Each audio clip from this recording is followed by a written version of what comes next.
This year's theme is all about transformation, and transformation is a big concept. Transformation can be physical, as in getting a tattoo or cutting your hair, but transformation can also be mental. From the moment that we are born, we start to transform. We start developing new skills. We learn how to use our toys, we learn how to eat and how to drink. We start developing new skills and we become unique individual people, each with our own different character. I would like to tell you about my personal transformation, and I have many stories about several transformations that I've been through, but I would like to tell you about the biggest transformation that I've been through so far. I was a happy child growing up. The only worry I had was getting that specific toy that I really wanted, or when I would get to go to play outside after lunch break again. But this all changed when I felt this when I was 9 years old. I felt this weird pain in my neck, and I couldn't move my head. I couldn't sit up straight, and I couldn't lay down. And after 5 sleepless nights and loss of strength and sense of feeling in my arms and legs, after several visits to the doctor and several tests and scans, it was obvious that there was something really wrong with me. The doctors found the cause of my pain, but they wouldn't tell us straight away what the cause was. We first had to go to another hospital, and there we would be told what was going on.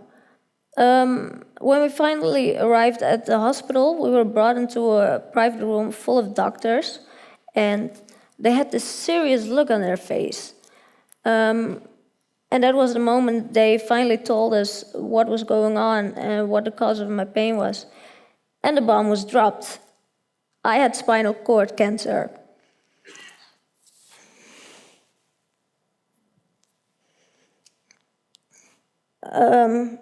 Everything went quiet except for the surprised whimper and then the heartbreaking sound of my mother crying.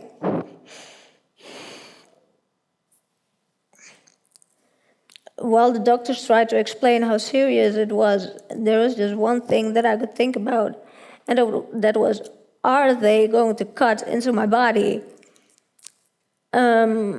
Well, my question was answered in no uncertain terms when they offered us the choice between surgery or 24 hours left to live.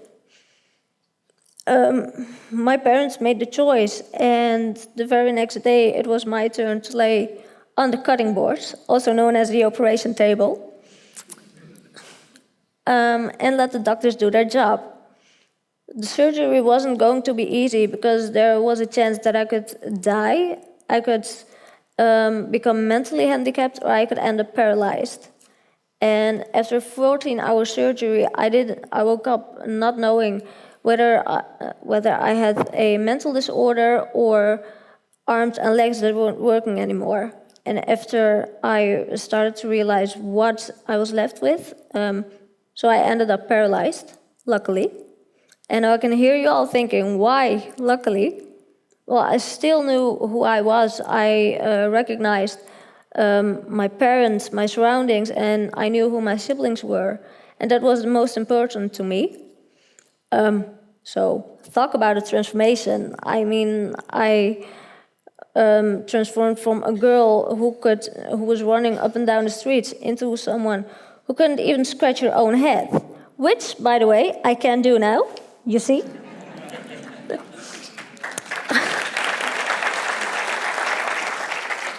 And then came the chemotherapy and the radiation. And to say that I was scared is one of the biggest understatements of the year.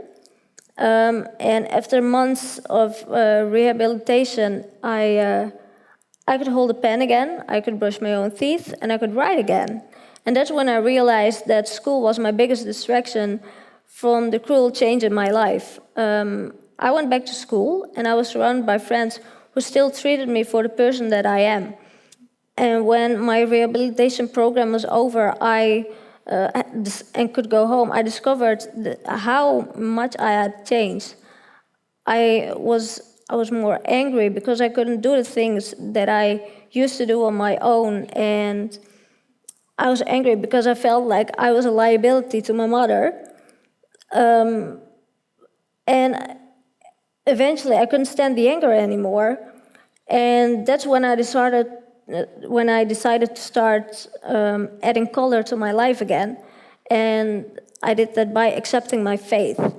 And by accepting my faith, I started to see that life had so many other great things. I'm not telling you about my story because I don't need anyone's pity, or I just don't want it, but it's to make you understand my point and to illustrate why staying positive doesn't mean that you're not sad or angry sometimes. It just means that you keep on going anyways.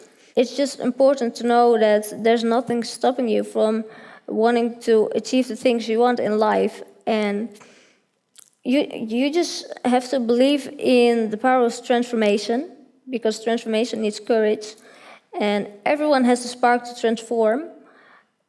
But you just have to do it and believe in it. So, thank you.